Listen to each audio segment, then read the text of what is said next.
Mentioned earlier, in the midst of Starliner arrival preparations on the station, NASA astronauts Matt Dominic, Tracy Dyson, Jeanette Epps, and Mike Barrett are preparing spacesuits to be used for a trio of spacewalks scheduled to begin on June 13th.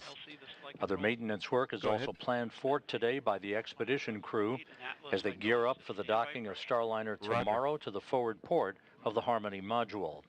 Once Starliner docks, it will be the sixth visiting vehicle at the International Space Station, a crowded house 260 miles above the Earth. We're standing by here in Mission Control for the Atlas V to take flight and for a new chapter in human spaceflight history to begin just 23 minutes from now. With that, we'll head back now to the Kennedy Space Center. 23 minutes, 9 seconds and counting until liftoff. So let's check back in with ULA's Dylan Rice and Boeing's Lauren Brennicky with the latest. minus 23 minutes. Hey, Megan. Thanks for coming back to us here in the SYS, ASOC. We've switch been all monitoring. secondary decoms to RF link and verify lock. Roger. Initiate orbital parameter calculations on primary CCLS. Roger. Monitoring those procedures here, and we're coming up on about L minus 22 minutes to launch. And around this time during the last launch attempt, our team worked through what you may have seen, a suit pressurization issue. They worked very quickly around this time in the countdown to make sure that everything was going smoothly with this. But when we switched to internal power at L minus 18 minutes, that triggered a small voltage trip, and flight software correctly identified it and turned off the fans. So we quickly turned them back on, just like you would do with your computer, off and on. And today we're going to turn the fan off when we move over to internal power so it doesn't trip again. Then we will turn it back on after. The real difference is that crew will lower their visors about 5 minutes later this time. That action would usually be taken around now or a minute or so from now, and we will listen for that in just a few minutes. The Capcom will tell the crew to put their visors down at that time, and that is a configuration that is needed for proper airflow through their suit. In an emergency, they could pressurize their suits. Go ahead. Pogo suppressor charge is complete. Roger. LCSYS. Go ahead. All secondary.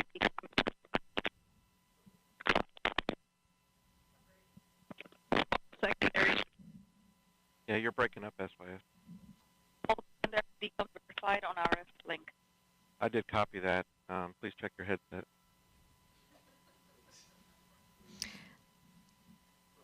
All right, as I was saying, that in an emergency, they would be able to pressurize their suits quickly if needed. And it's a little different for them this time because, as we mentioned during this broadcast, their helmet is really more of a visor. It lays back like a hoodie on their shirt, and they pull it forward and then just zip it up.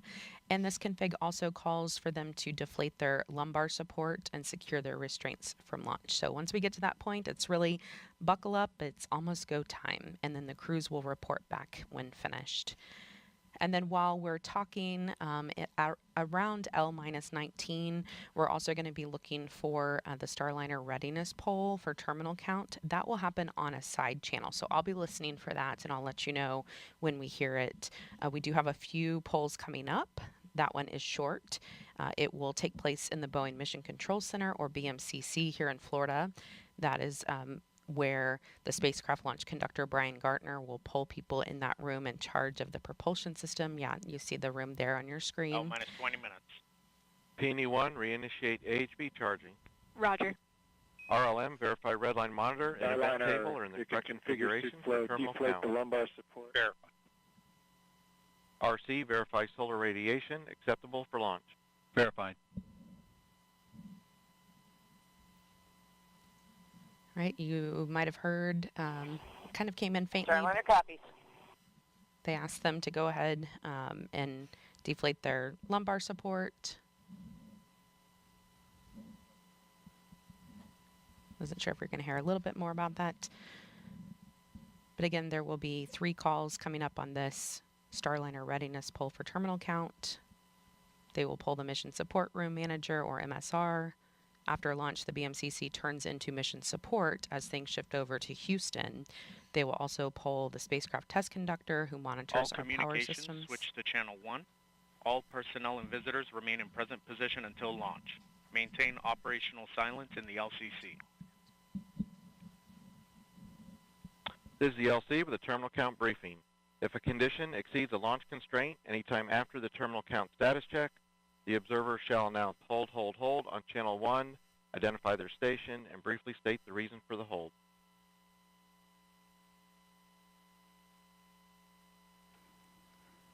So, Lauren, as we were mentioning earlier, there's been traffic on multiple side nets, and that announcement that you just heard is Chief Launch Conductor Doug Lebo now bringing the team out from the individual subsystem nets, bringing everybody to the command channel, channel 1, for the final minutes of the countdown here. So we're gonna start to hear more traffic on the command channel as we start to do our final configuration steps for launch. So we're going to hear a couple of things. We're going to hear... minus 18 minutes. Flight control, perform launch on time verification. Roger.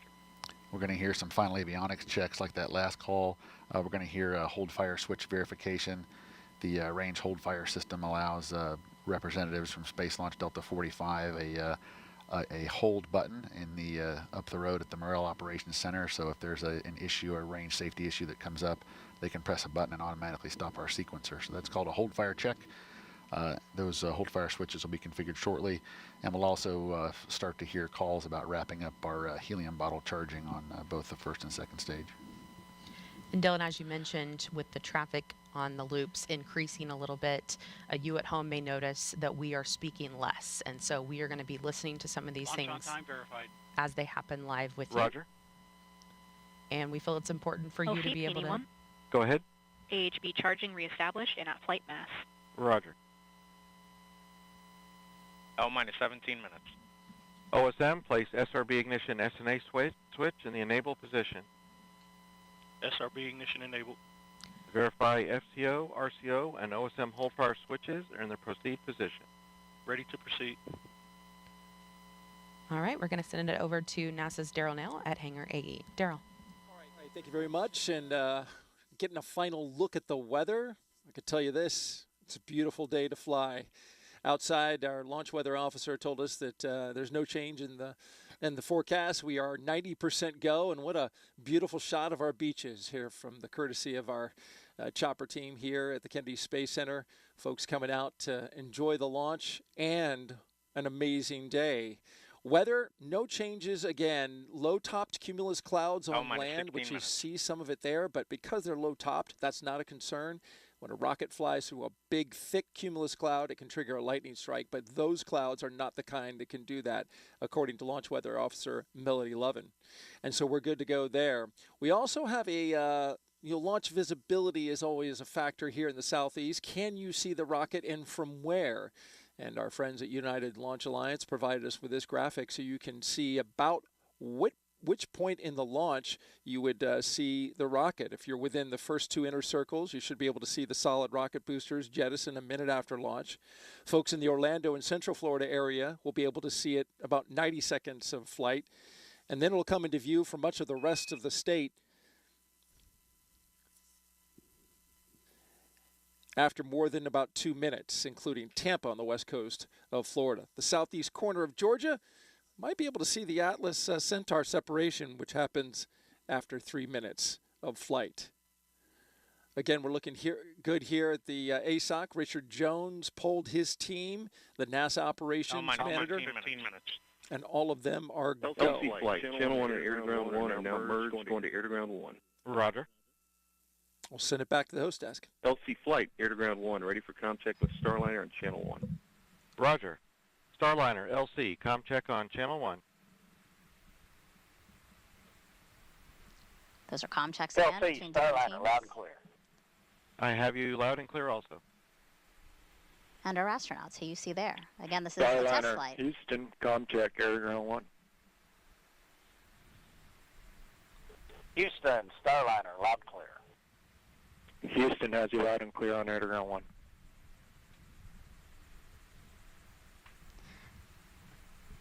Test flight. and Boeing is working towards certification. To do that, there are a total of 87 flight test objectives and many more operational capability checkouts. So take a look at some of the main objectives with the crew on board. I'll go through a couple of them here. So they will demonstrate the performance of crew-related equipment. The crew will perform hatch operations and transfer emergency equipment. They will also evaluate the vehicle and transfer cargo while in a docked configuration. They'll conform functionality of manual piloting and deorbit with a successful separation of the crew module from the service module. And finally, they will demonstrate Starliner's entry and descent. 13 minutes and 24 seconds from only the 6th time NASA astronauts will launch on a new spacecraft designed for crew. And if you're curious about the previous 5 flights, we have you covered. Check out our video here. Mercury Redstone 3 was the first test flight. Alan Shepard, May 5th, 1961. Gemini 3 with astronauts Gus Grissom and John Young launched March 23rd, 1965. Apollo 7, October 11th, 1968, with Wally Schirra, Don Isley, and Walt Cunningham. STS-1 launched with astronauts John Young and Robert Crippen, and it launched April 12th, 1981. Starliner Houston, your suit fan Bravo is repowered. It looks good. Please close your visors. Column closed. You saw a video there of Demo 2, May 2020, Doug Hurley, Bob Benkin. And then, of course, today's NASA's and Boeing's crew flight test with Butch Wilmore, and Suni Williams. You know, Mike, 12 minutes and 15 seconds to go. How are you feeling? I am excited. I'm grateful to ULA and Boeing and NASA team that we are sharing this historic moment together. Go Starliner. Yeah, our hearts and well wishes are with Butch and Suni as they make history testing what is poised to be the second commercial crew vehicle that is certified to ferry people to and from the International Space Station. So with 11 minutes and 46 seconds to go, let's send it back over to ULA's Dylan Rice and Boeing's Lauren Brennicke to walk us through the final moments of today's launch countdown. Let's do it, guys. Let's do it, Megan. We just heard the Starliner readiness poll is a go. We know the crew's visors are down now, so we are moving along smoothly into the final 11 minutes and 30 seconds of this countdown. This is an instantaneous launch window today, which means that we will launch when the orbital path for the ISS aligns with the Space Coast. Once we get into orbit, Starliner will be working to catch up with the space station, eventually reaching speeds of more than 17,500 miles per hour. It'll take about 25 hours or so to get there. And we are going to be watching here any minute. Minus 11 minutes. For the crew access arm. Control, so the crew access arm for launch. Roger. Right on cue. Crew access arm about to start moving away from the spacecraft. And Dylan, we will watch it move very slowly today, but it could move much faster if needed. That's right, Lauren. It takes about 2 minutes to rotate the 120 degrees back away from Starliner to its stowed position and latched position on the crew access tower. Here we go. But we could, in the event of an emergency, redeploy it in less than 15 seconds. It's amazing that it can do that. We hope to not have to ever see that happen. After liftoff today, Brandy and Jim will continue commentary from Houston through Ascent, spacecraft separation, and the orbital insertion burn. We will have the shot of Butch and Suni inside Starliner until the moment of launch, and then we will get it again when we get to the ISS. Minus 10 minutes. Flight, verify CST 100 on internal power. Verified. Starliner, configure ordnance for launch. Touch and lift. All right, the spacecraft is running completely on its own now. And they are configuring ordnance for launch. That means the devices that initiate our separation events are ready to support both nominal and contingency operations that happen or could happen during ascent.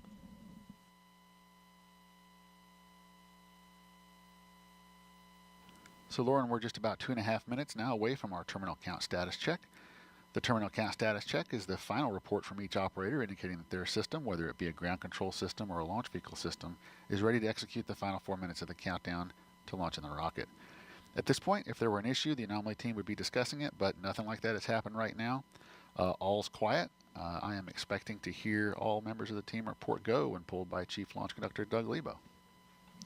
And we're actually hearing on a side channel that they are preparing for the launch vehicle systems poll. This is the long one. A lot of people view this as their favorite poll. It's kind of fun to listen to them list off each system, and then that team will give a final go or no go for launch.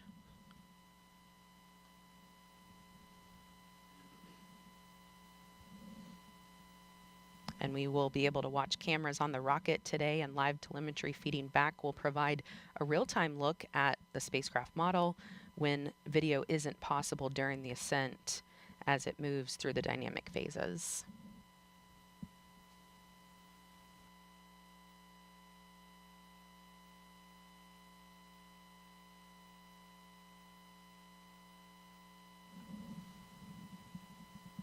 L-minus 8 minutes.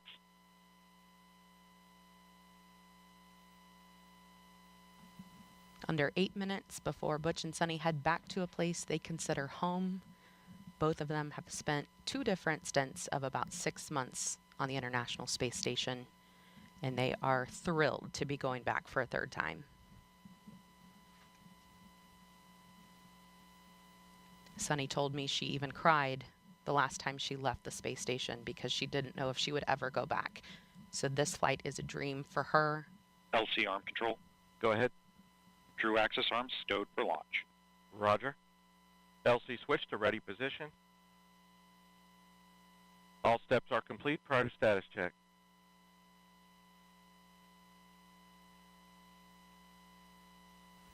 Let's listen in to Chief Launch Conductor Doug Lebo conduct that final terminal count status check as we prepare for launch. L-minus 7 minutes.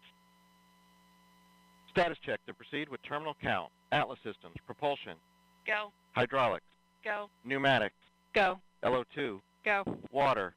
Go. Centaur systems, propulsion. Go. Pneumatics. Go. LO2. Go. LH2. Go. Has gas.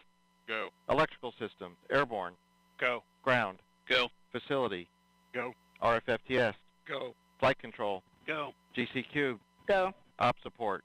Go. COM. Go. Umbilicals. Go. Arm control. Go. ECS.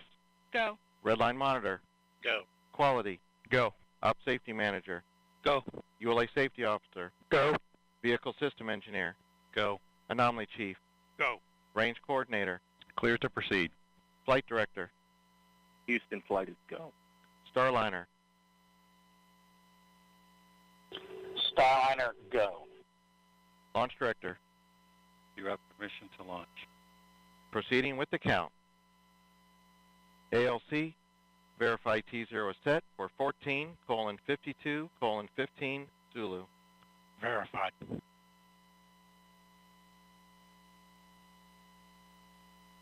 Starliner, net is clear.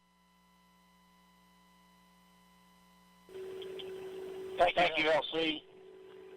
For everybody listening, just a thought. Sonny and I, as we were traveling to the pad, we saw many American flags, and many of you were waving flags at us. And then as we reached the pad, we look up, and of course there's that American flag on the side of the White Room, also one on the side of the rocket itself. And we know that that represents unity and resilience and unified efforts for the common good. And that's what Sonny and I have witnessed this last month. Each of you displaying what this nation's forefathers envisioned, a people committed to God, family, and country, a people who use their gifts and talents for the common good, and are passionate and tough. And we all know that when the going gets tough, and it often does, the tough get going. And you have. And Sonny and I are honored to share this dream of spaceflight with each and every one of you. So with that, LC, let's get going. Now let's put some fire in this rocket, and let's push it to the heavens where all these tough Americans have prepared it to be. Let's go, Calypso. Take us to space and back. LC flight, Starliner configured for terminal count. On my mark, Roger. the time will be T-minus 4 minutes and counting. 3, 2, 1, mark. 3:55. Resumed for Ground on-time power is enabled. liftoff. Just beautiful words from Butch there. No better example of unity on this planet than what happens at the International Space Station, where Butch and Suni are headed in just 3 minutes and 30 seconds. 3:30. Atlas hydraulics at flight press. Atlas boosters hydraulic steering systems now pressurized for launch.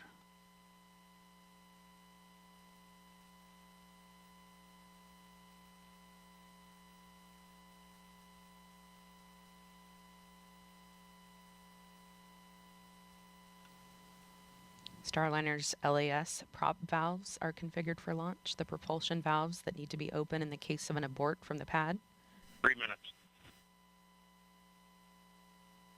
Pressurizing Atlas tanks. Securing LO2 topping. 250. FTS internal.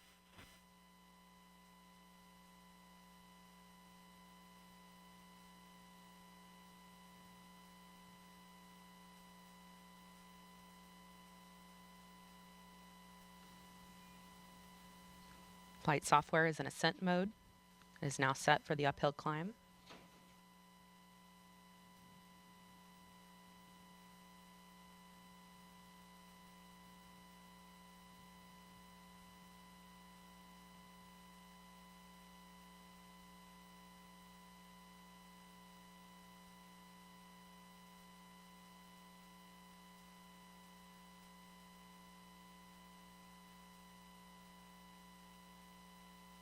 $159. Vehicle internal. 155. Launch sequencer start. 150. Securing Centaur LH2. Securing Centaur LO2. Vehicle is now transferred to its onboard batteries, and topping is 140. completed. Launch enabled. 137. FTS armed.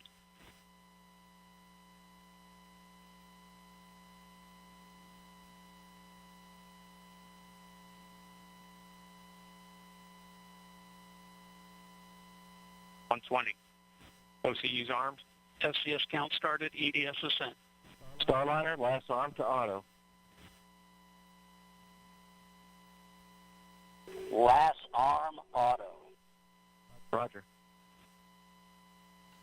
That call meaning if the emergency detection system on Atlas detects something, Rock report range status. Range green. 54. POP started. it will trigger the launch abort system on Starliner and fire automatically. If that happened, the spacecraft would push itself away from the rocket a mile up and a mile out. Atlas at flight press.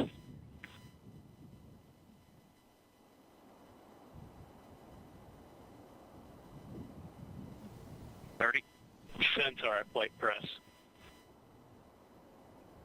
25. Status check. Go Atlas. Go Centaur. Go Starliner. Godspeed, Butch and Suni.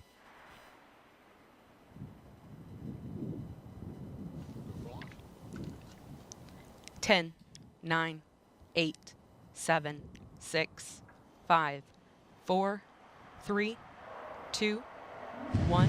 Ignition. And liftoff of Starliner and Atlas V, carrying 2 American heroes, drawing a line to the stars for all of us.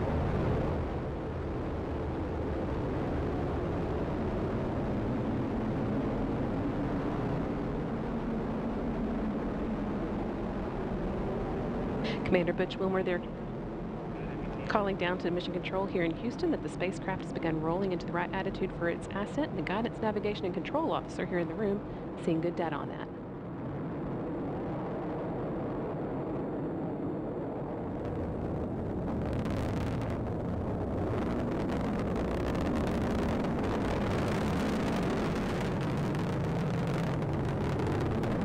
Starliner passing through max Q, or the point of maximum dynamic pressure where the forces of air friction are highest. Butch and Suni will shortly be passing through Mach 1, where the speed of sound.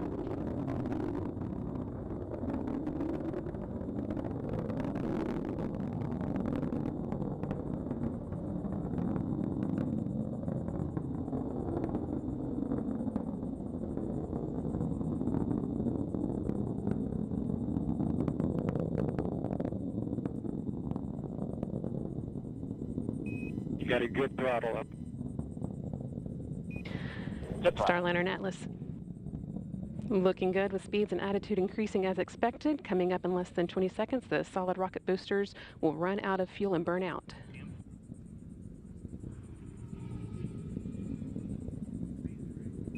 Good SRB burnout. Good SRB. Now that the fuel in the solid rocket boosters has been depleted, the Atlas main booster stage will be continuing its burn for about the next 3 minutes.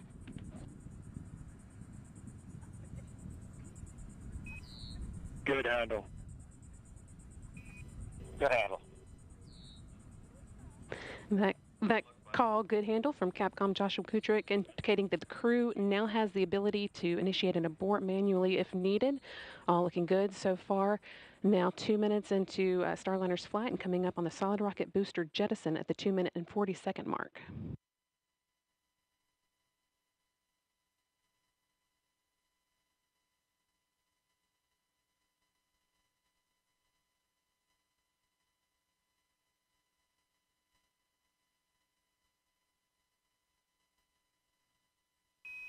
CLG and net, good trajectory.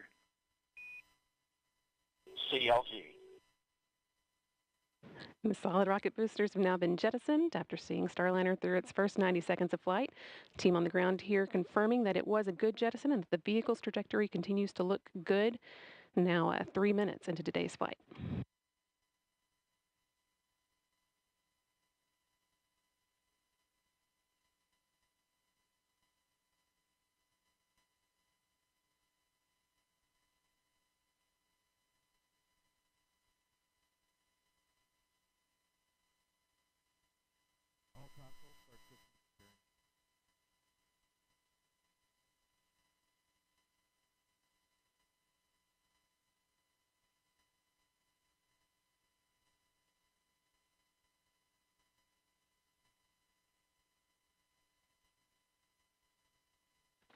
Atlas booster now throttling back to limit the G-forces on Butch and Suni, trying to limit that to around 3.5 times the force of gravity you would feel while on the ground.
Staging. Here in the ground. Decals open, you have sublimator act.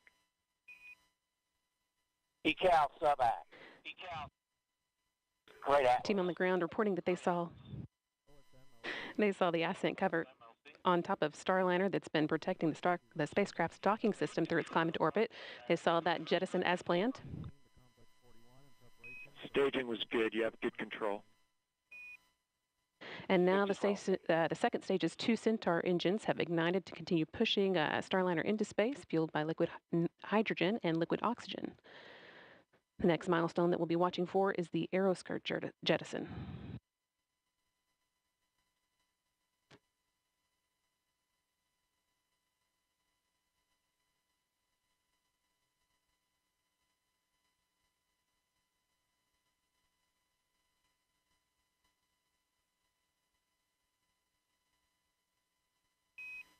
Starliner, you had good booster performance. You're up to plus 31. Plus 31.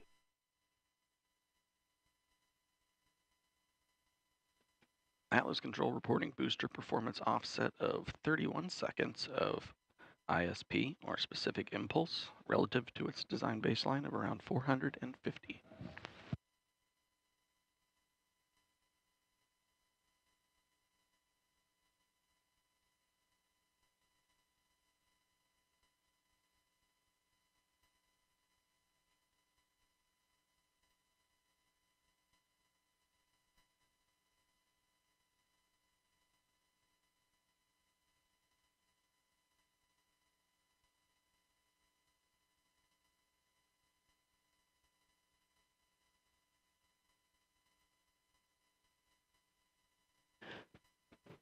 All continuing to perform well, almost 7 minutes into today's flight.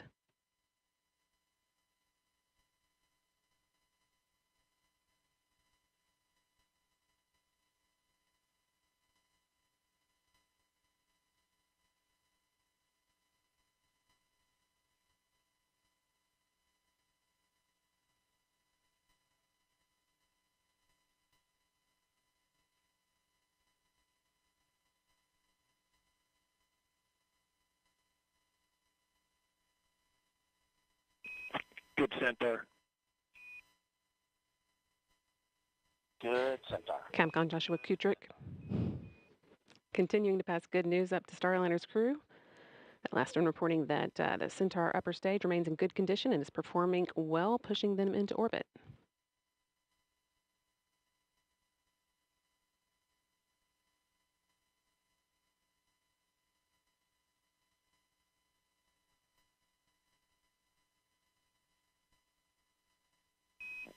St. John's open.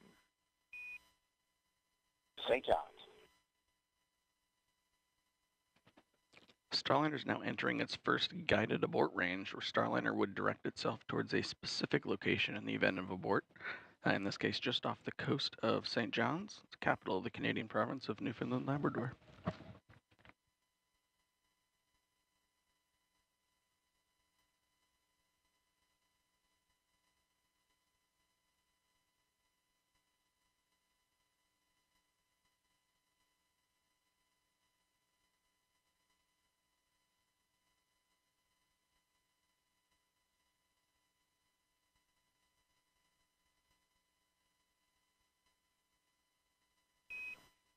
Starliner, MECO converged 11:52, 11:52. Good perf, you're at 34 to 36 seconds. 11:52, 34 seconds. That call letting the crew know that the main engine cutoff, MECO, should happen just about on time, about 12 minutes into today's flight. Another good indication that Starliner's Ascent is taking along exactly as expected. Main engine cutoff is a major milestone marking Starliner's arrival on orbit.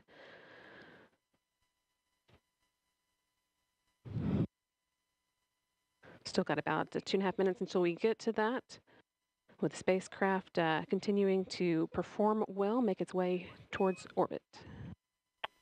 No action, Starliner, on the LCL. That's just the system coming up into controlling mode. Outstanding. No action.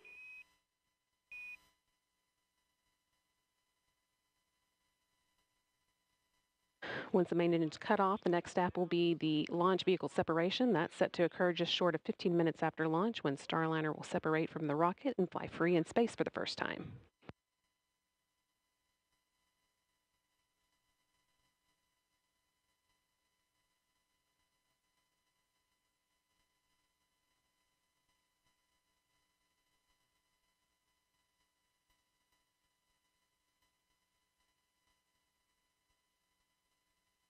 Flight Dynamics officer reporting that at this point, Starliner could potentially make an abort landing off the coast of Ireland. Good cooling. And they're, again, all continuing well, so we're not expecting to need that abort. As Starliner is rapidly approaching orbital velocity, this abort region is only available for just over 1 minute, where Starliner would just continue up to orbit after that.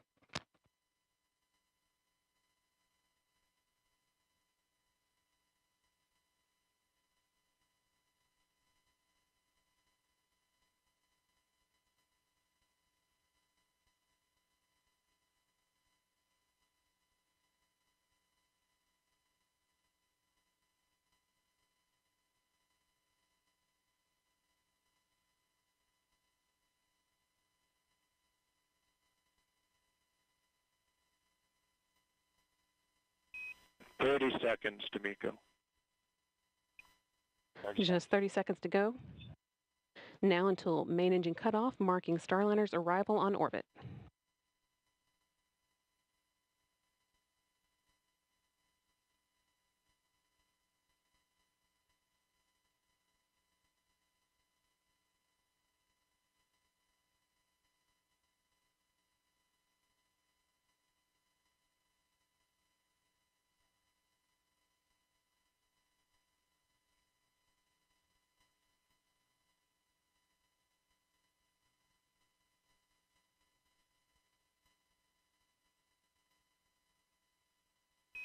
Nominal MECO Starliner.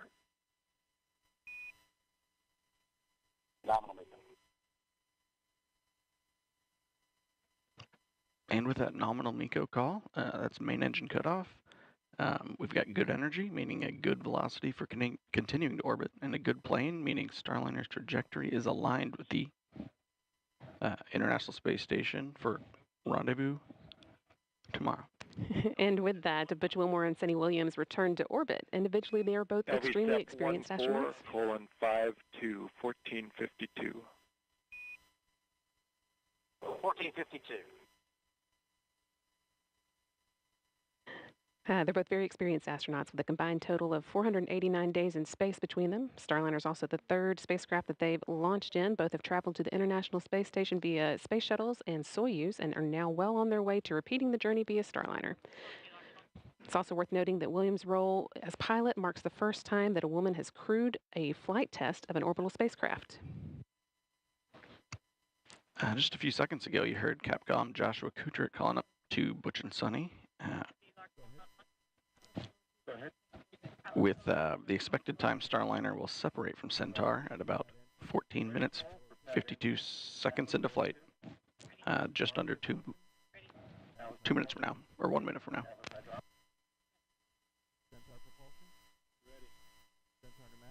That is actually the last major milestone for Starliner's ascent. All the hard work is done, but we need for Starliner to be flying on its own before it can begin heading towards the International Space Station. There's a slight pause in the action here while Centaur repressurizes and does some attitude control. We'll get into the right orientation to send Centaur on its way and then jettison it and move into the right orientation for the orbital insertion burn, which will come about 31 minutes into flight.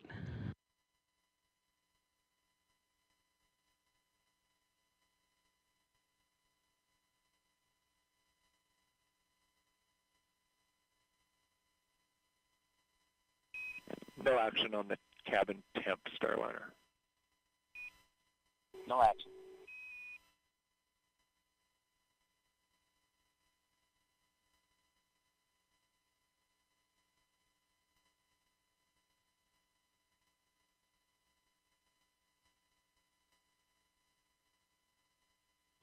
And about 10 seconds until an expected launch vehicle separation.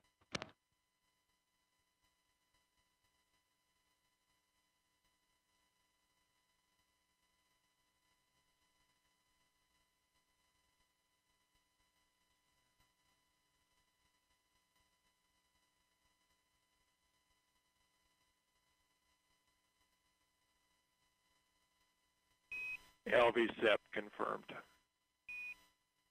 Good LV-SEP.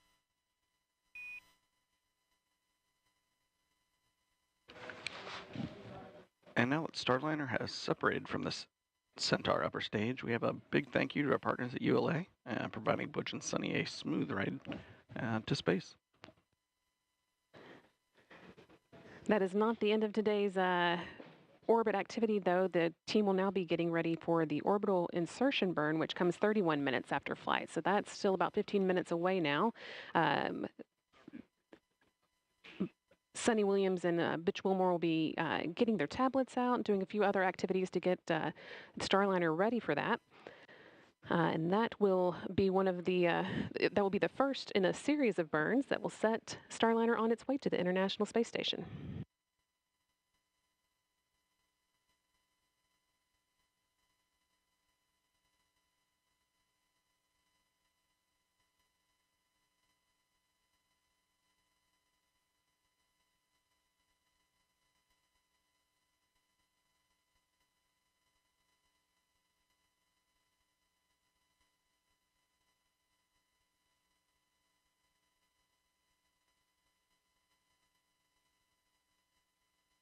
Once again, Starliner with astronauts Butch Wilmore and Suni Williams on board launched from Florida, the Cape Canaveral Space Force Station, Launch Pad 41 at 9:52 a.m. Central, 10:52 a.m. Eastern today, and they have now made it into orbit. Your nominal TDRS show MDL is active. You have good targeting for OI.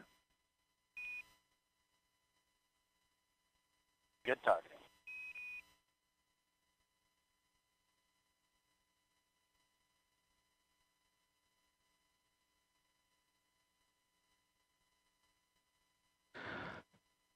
With the call for good targeting and information about Starliner's TDRS schedule being good, means that we've got good communication with the ground. TDRS is the tracking and relay data satellites that Starliner uses to talk to the ground, and the flight controllers on the ground are seeing the dynamic.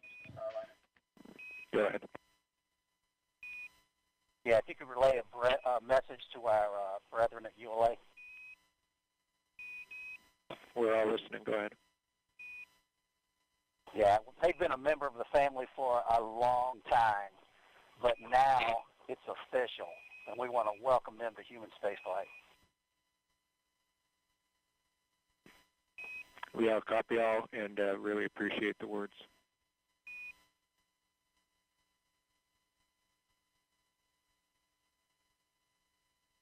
And Houston Starliner, we are on the tablets and in insertion monitor. Copy tablets, we're with you, insertion monitor.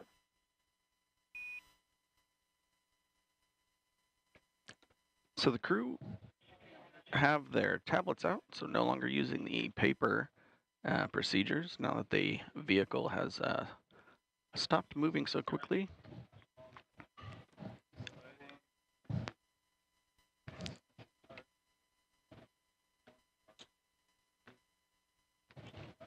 So there's a handful of things that the crew's going to do now, mostly just prepare the inside of the cockpit so they are looking at the right data to prepare for the upcoming orbital insertion burn. The vehicle itself has done a few things recently. Started to power on the solar rays on the back of Starliner and turning off several of the thrusters that are no longer needed at this phase of flight.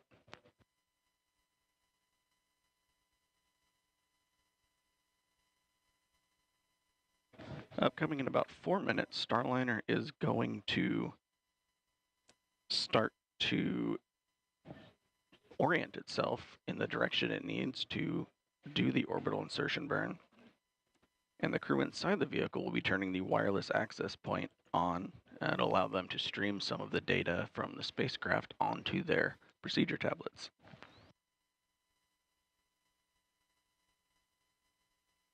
And Houston Starliner, last arm is off. Backup control switches, enable 1 on, enable 2 off. SM RCS is the mode. We copy off. Enable 1 is on, enable 2 is off. SM RCS, you're in a good config. Good config.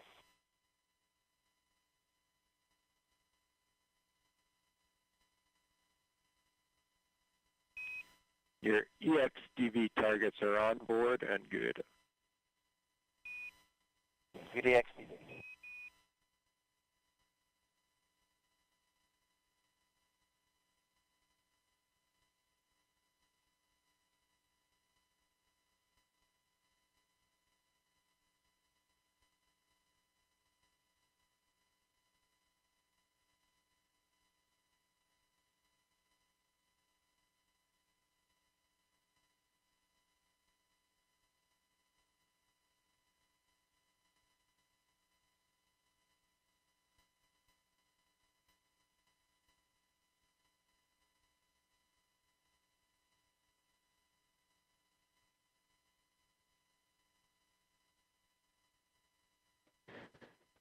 Things will be pretty quiet as Starliner gets into position for the orbital insertion burn. That's still about 10 minutes away. Starliner is actually designed to be pretty autonomous, and in fact, docked with the space station on its last trip around without the help of any crew on board. But we do still want to know that if needed, Butch Wilmore and Suni Williams could take control and manually abort the spacecraft's approach to the station if they needed to. So to prove that, one of the few things on their agenda after they reach orbit will be to perform a test of the manual piloting mode.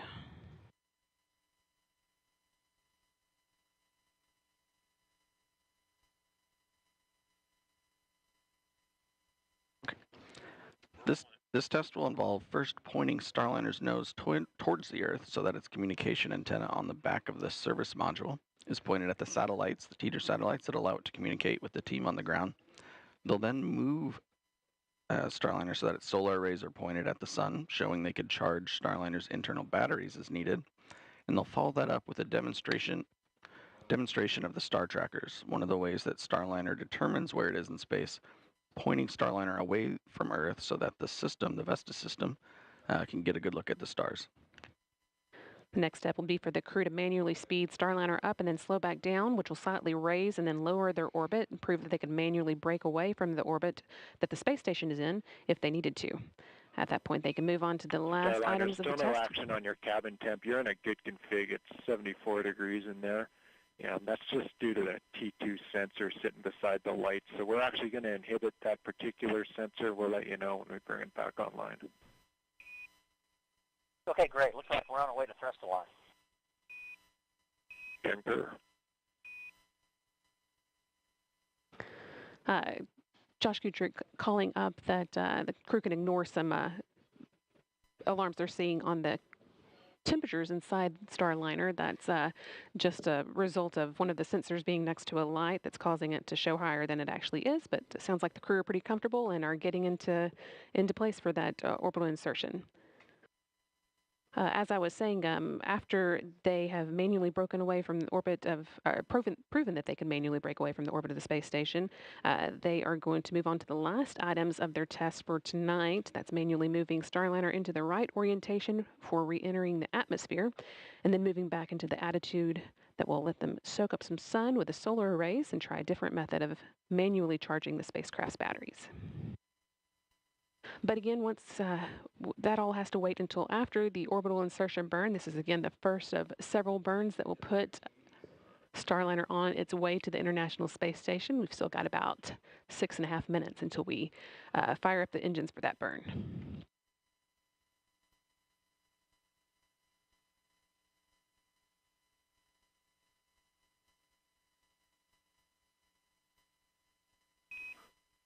Starliner, we did not see the hand controller deflection. Just wanted to know if you did that yet.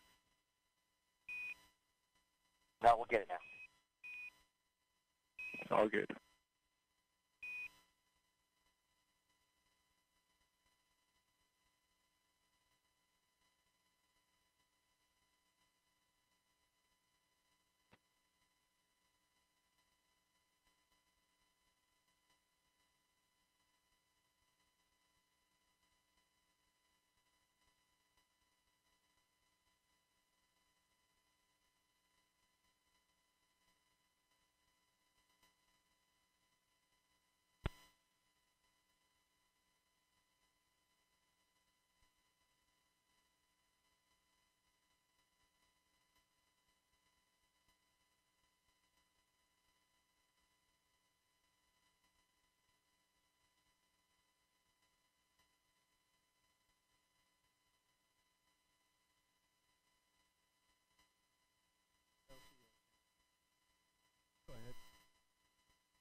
USO, establish barricades around MLP and an area beneath the MLP, and perform O2 LEL checks at complex 41 areas.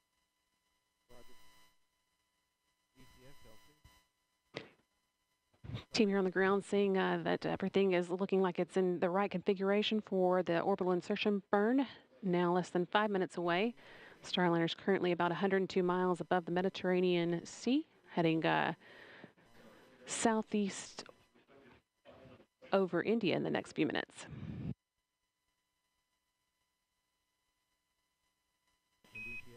Starliner, good config for the OI burn. Good config for OI. And good config from the OI burn. Crew and ground controllers noting that Starliner is pointed in the direction it needs to for the OI burn. It should also be about the time that the crew are using their tablets for their procedures, also charging them, keeping them topped up for the rest of the rendezvous. We unfortunately won't have a view of Williams and Wilmore as they work through this procedure. Although we had a view of them from inside the cabin on the ground, Starliner isn't able to send that view to us again until it gets to the International Space Station. So you'll be seeing this screen quite a bit as Starliner was getting into the right position for the burn. And actually just now you can see some of the engines firing that help it steer and move around in space. And you can also see what attitude it's in at any given time. Lots of good information on this screen. It is. A lot of this information actually directly mimics the views that the crew is seeing, especially the one in the upper left-hand panel. That is an exact copy of the display the crew is using for their attitude directional indicator. It also covers what mode their translational hand controller and the translational pointing is in. On the left side, on the right side, the pointing guidance, which tells the Starliner in automated mode which direction to point, or when in manual mode, which direction the crew needs to move the vehicle, like we're going to do in some of the manual piloting maneuvers. And following back up a little bit on the camera conversation, there is a planned upgrade of the Mustang system that we should see on our PCM-1 mission that will include live feeds from inside the cockpit. And the Mustang system is the cameras that we were seeing views from earlier. That's correct. There's a handful of cameras around the inside of Starliner. We often see the one from kind of beneath Butch and Suni. That's given one of the better views without being directly right in their face while they're inside the cockpit during pre-launch. But once they're in orbit, they've gotten out of their seats a little bit, and we should be able to see a little bit more around the cabin.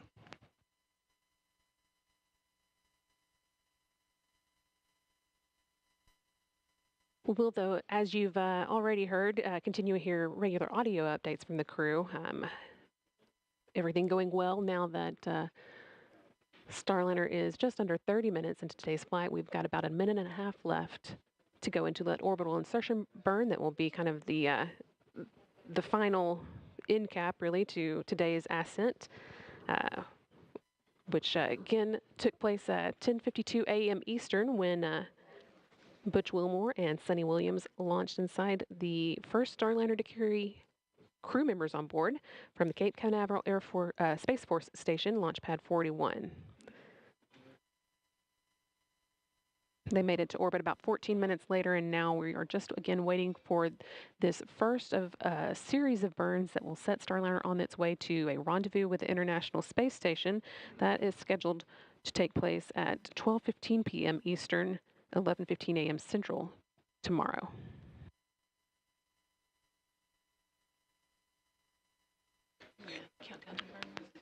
And we're coming up at about 40 seconds till the orbital insertion burn.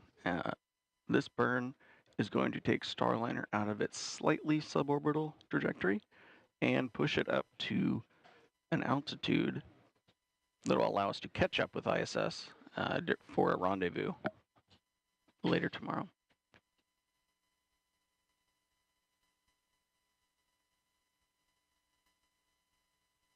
15 seconds left to go, and once again you'll be able to see those engines firing on this digital screen here that show when the burn has started. 2 seconds.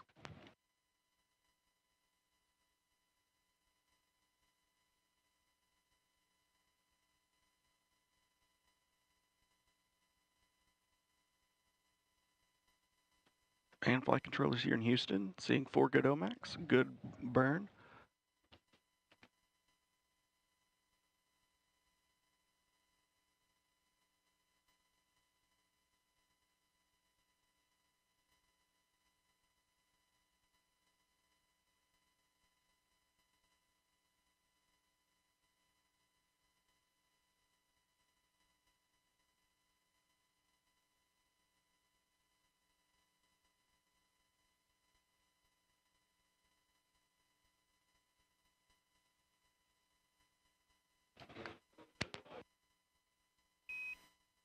We took a look. That was a good OI burn. You're maneuvering to NavCal 1. Good OI burn, going to NavCal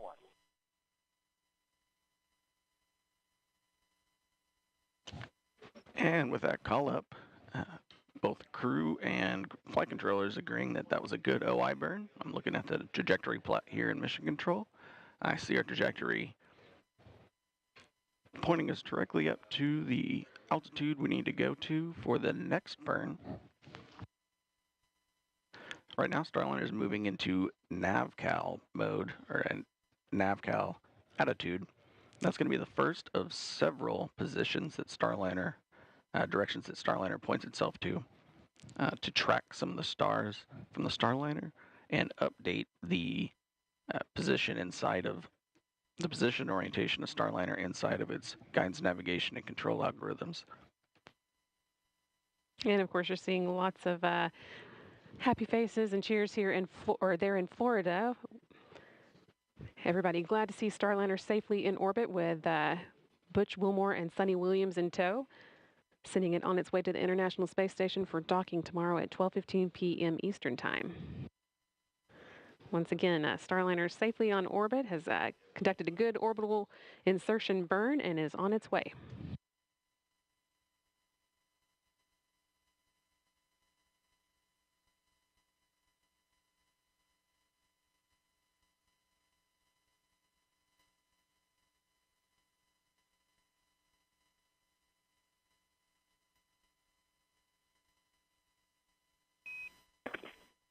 Starliner, Houston.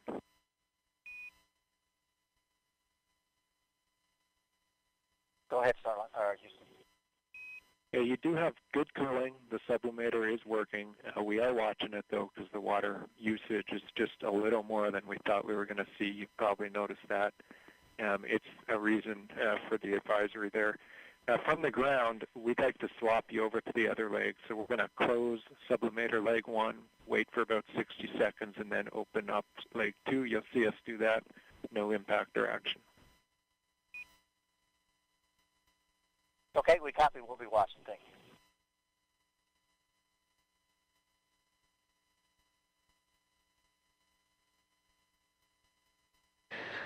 Joshua Kutrick there again, giving the crew some words about information they're seeing on orbit. This one related to sublimators, which are used to cool the spacecraft down. But just letting them know that there's nothing that they need to be concerned about. The team will keep watching that.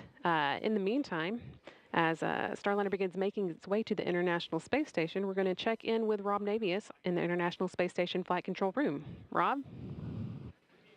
Yeah, thanks very much, Brandy. With Starliner en route to the station, the work now just beginning for Wilmore and Williams.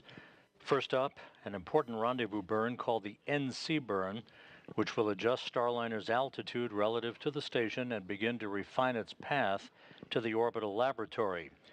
Flight Dynamics will be assessing the accuracy of Starliner's initial trajectory and will update any adjustments to that trajectory for subsequent maneuvers to be conducted over the next 24 hours. Now, we're expecting to hear the first of 3 audio reports from the crew during their free flight on how the ride uphill to orbit was before they move into what are called far-field demonstrations of the vehicle. That will include manual piloting tasks and a manual translation control test. That will prove Starliner's ability to execute a manual docking if required, as well as an abort capability prior to docking. Keep in mind, we're providing continuous coverage now of Starliner's flight to the International Space Station. On Thursday morning, rendezvous operations will begin in earnest shortly before 10 a.m. Eastern Time, leading to a targeted docking for Starliner to the station at 12:15 p.m. Eastern Time. So please stay with us around the clock as we bring you every minute of Starliner's flight. For now, we're going to sign off from the International Space Station Flight Control Room here in Houston and go back to Megan, Dee, and Mike Fink at the Cape.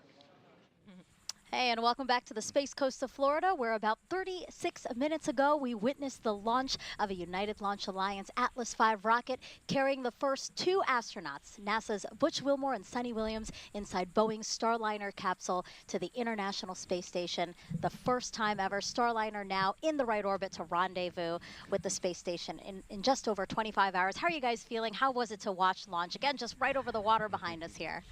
I mean, this is extremely exciting, obviously a long time coming and a culmination of so much hard work by so many teams. But of course, we're going to be even happier when we see Starliner dock, and even happier when the hatch opens and we watch Suni and Butch float into the International Space Station. Oh, absolutely. Yeah, well said, Dee. I mean, this is exciting. We've built up to this moment for years and years, and it finally happened. I got to see a Starliner launch with my friends on board. How cool is that? And I could feel like the whole planet was cheering for them. Yeah, it was really nice to see it happen. There were a lot of emotions here at the host desk among the 3 of us, as well as the crew that's supporting us here on the host desk. And it's just a history-making launch. Suni, again, the first woman to test an orbital spacecraft. That's amazing. And then again, the last time people flew to space in an Atlas-class rocket, 61 years ago. CFT, this final test to certify Starliner. And then once in orbit, the first time in NASA history that the agency will have 3 different crew spacecraft operating in space simultaneously. So that's the International Space Station, SpaceX's Crew Dragon, and again, once Boeing Starliner spacecraft gets there, Boeing Starliner spacecraft. So really just like a lot to celebrate. It's amazing. You know, Mike, I know you've been part of Starliner's journey from the very beginning, working alongside Butch and Suni and all the teams across Boeing, NASA, ULA. So talk to us, how does it feel to see this rocket from your perspective? I was so impressed all the way through the launch countdown and all the way through orbital insertion burn. Everything was just like the final simulation exercise they give us back at Johnson Space Center, where they just give us everything nominal. And there we are. Everything was fine. No hiccups, no drama, nothing to worry about. And so I was really happy with Butch and Suni, and for Butch and Suni, and happy with the whole team. As Butch said, thank you to the United Launch Alliance for a great ride up, and welcome them to the club of rocket companies that can send humans into space. Now we just got to get to space station in 24-ish hours. That want to discuss, let me know if you're there. And we've been asking for some questions on social media, so we still want to get to those because there have been a lot. So why don't we pull up one question here right now? This one's from Ramon. What is your favorite part of being an astronaut, Mike? Is it days like this? Definitely days like this, Ramon. Very much glad to be an astronaut on this day. I think Butch and Suni might be a little bit happier than me to be an astronaut today, but this is definitely a great day. And if you're not on the rocket yourself, helping your friends is a really great way to be an astronaut. And so, Mike, talk to us about, this is, again, a crewed flight test. Certification is what's next for Starliner. So what's the process to get us to your flight next year? Well, first we have to, Butch and Suni, they've gotten to orbit. That's, kind of step 1. Now they got to get to the space station and complete their flight test objectives. Once they land safely in a desert somewhere with the airbags, and we'll analyze. The Boeing team will analyze the flight test data, see if any improvements, any changes, any things that can be improved and made, and then we'll get ready for us at the post-certification mission number 1 that we call Starliner 1. I think Dragon had a similar one. They called themselves Crew 1. Well, we're Starliner 1, and we'll be ready to fly when the spacecraft is. Right. And so obviously there's still a lot on this road for Starliner, but when you do fly next year on Starliner 1, Mike, I know that there's a bunch of people here who are very excited for you, so much so that they created this shirt. Oh, no. I love it. Mike Fink Fan Club. That's right. Oh, he's hiding, guys. He's hiding behind his computer right now. I am deeply humbled. Thank you. No, yes. It just goes to show that so many people are invested in Boeing and NASA and ULA working together on the Starliner program. So we celebrated together with the crewed flight test today and launch. And again, we still have so much more of the mission to go, and we can't wait for your flight for Starliner 1. All righty. Thank you very much. Thank you again to everyone who submitted questions throughout the broadcast. You really helped to contribute to the broadcast. And Mike, really great to have you here marking this historic launch with us. It's great to be on the team, and you guys are both are extreme professionals, as well as our production team and the PAO team that's right up the hill from us. Great job, everyone. Absolutely, and today's liftoff could not have happened without the many teams across the country supporting this launch, which of course is just the first of many critical milestones for this flight test. Yeah, that's right, Dee. So our coverage tonight, or today, won't end here. First up, we have a post-launch news conference starting at 12:30 p.m. Eastern Time right here on NASA TV, followed by continuous coverage of Butch and Suni's transit to the International Space Station. Starliner is on course to dock at the station in just over 25 hours from now, and then the ISS crew will welcome them on board. Again, we will take all of that live on NASA TV, NASA Plus, and our social media channels. You know, and their journey will provide the data needed to bring Boeing closer to having the continuous privilege of carrying astronauts to and from the space station. Hey, and that's the perfect opportunity, right, to pull up this QR code we have ready for you. If you scan it, it'll take you to go.nasa.gov/CFT, where you will find everything you'd want to know about this crew flight test and also NASA's commercial crew program, which is why we're flying today. Mike, it's been great to have you with us. Your insight today was important and invaluable. Thank you very much, and the Boeing company should get a big pat on the back today for a job well done so far. Yes, again, congratulations to all the team. Thank you, Dee. Thank you, Mike. We really appreciate your time here on the official launch broadcast of NASA's Boeing crew flight tests. And that's going to do it for us here on the Space Coast of Florida. For Boeing, ULA, and NASA, thank you so much for watching our official broadcast of this historic cruise. We leave you now with a replay of launch. Have a spectacular day. Here are the astronauts, Commander Butch Wilmore and pilot Suni Williams, as you can see, suiting up for their mission into the history books. This is a tradition. The whole idea here is to lose to the chief. Out of the suit-up room, Commander Butch Wilmore and pilot Suni Williams walking to an elevator at the end of the hallway. Our CFT crew taking their first steps outside, now en route to launch pad 41. Crew transport vehicle is into the pad. Butch and Suni arriving on level 12. Last look at planet Earth for a while, saying hi to us. Hi, Suni. Butch getting in there. Gotten strapped into their seats here. Hatch closure complete. Roger. 3, 2, 1, ignition. And liftoff of Starliner and Atlas V, carrying 2 American heroes, drawing a line to the stars for all of us.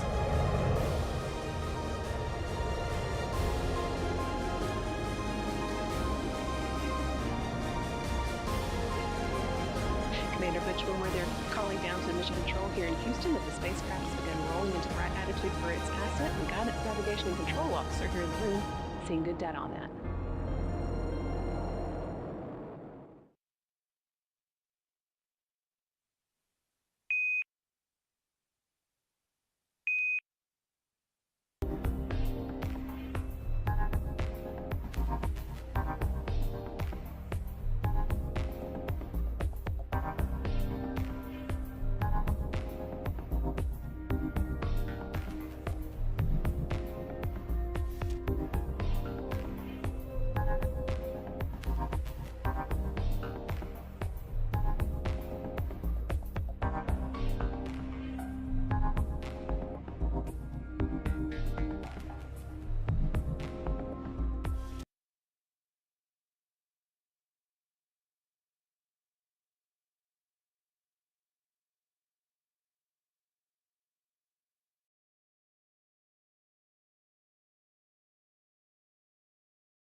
with this baby. I know. I think if you want to go here, that's great. If someone with a sign wants to fill in here so that they can hold their sign up. Sure. Do you want to fill in here? Are you sleepy? Can I give you these to get them out of Perfect. Perfect. If you want to go, I think if you come in here, that would be great.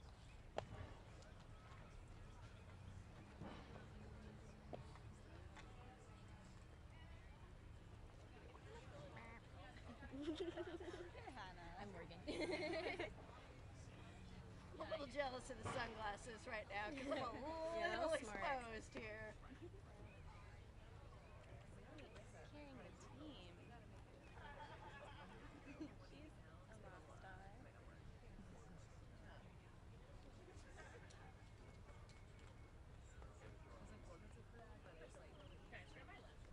Absolutely. We can like. Yeah, I just represent American, so I'll probably just slide in. Sure, absolutely. Just let me know. Yeah, I must receive you.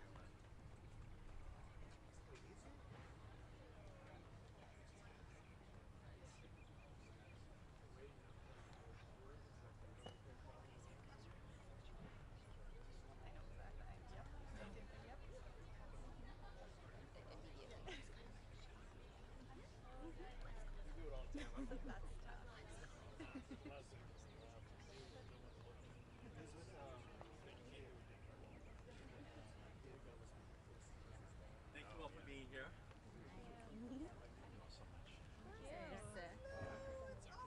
Don't get too hot out here. Don't get too hot. Oh, I mean, look at that one.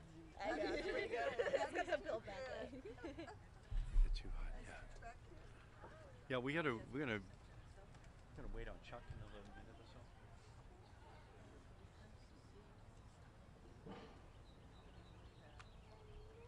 I know, we brought it to, it's our first press conference. Oh my God. You can't start them too. You can't start them too late. So we said she needs to come now because she's 2 months. Her name's Zoe. Zoe. So we're like, she needed a little onesie and she's ready. We are Americans for Contraception. So this is the pill pack and the IUD. Yeah. Because it's a, it's an American issue. Matches our 20-foot IUDs out front of Union Station today. I'm really glad that we're doing this. Are you in school? I work for on the AFC team. I work for Trilogy. Hey guys, thanks for being with us. Thanks for being with us. Tell me your name. So meanwhile, they're already saying that. Hey Zoe. First. Zoe's first. One over there. Okay. Okay. Come on in, Minnie. Come on in. Okay. Good to see you. Thank you. It's my brand. It's our color now. Hmm? Hi, Senator. Yeah. How are you? Okay, yep. Good to see you. Yeah, we're gonna run it. Absolutely. Okay. So welcome everyone. Thank you for joining us today, and thank you to my partners who have come together today for a vote on the Right to Contraception Act.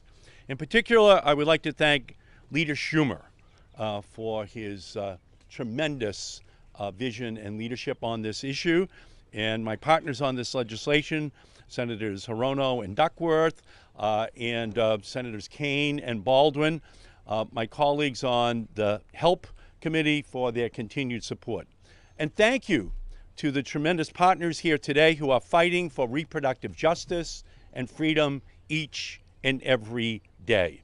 Minnie Timaraju, President of Reproductive Freedom for All, Virginia State Delegate Sia Price, and Karen Stone, Vice President of Public Policy and Government Relations at Planned Parenthood. Just 2 years ago, this month, the Supreme Court majority overturned Roe versus Wade. In doing so, this extremist Supreme Court overturned decades of settled precedent to strip away the constitutional right to abortion.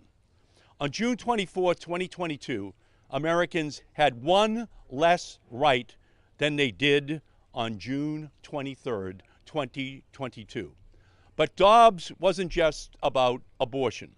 It was an opening salvo in Republicans' anti-freedom, anti-rights war. In his concurring opinion in Dobbs, Justice Clarence Thomas distilled the threat to American freedom.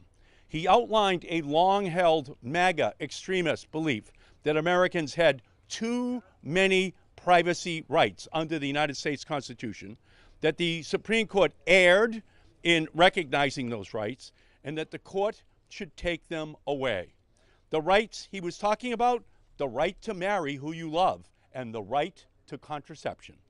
Dobbs was an invitation to continue attacking American freedom to make decisions about health and personal freedom. And this extremist court put contraception on the chopping block. And so the MAGA extremists, offended by American freedom, began their march attacking Americans' freedom. Texas Republicans gutted Medicaid coverage of emergency contraception. Idaho Republicans blocked health clinics and public schools from providing contraception. Republicans, governors are vetoing state efforts to protect the right to contraception. In June of 2022 and 2023, Senate Republicans blocked my attempts to pass the Right to Contraception Act on the floor of the Senate. 195 House Republicans voted against the Right to Contraception Act. In outlining the Trump 2025 agenda, if he wins, the Heritage Foundation made one of their goals restricting access to contraception. It's in the Trump 2025 agenda. And when asked whether he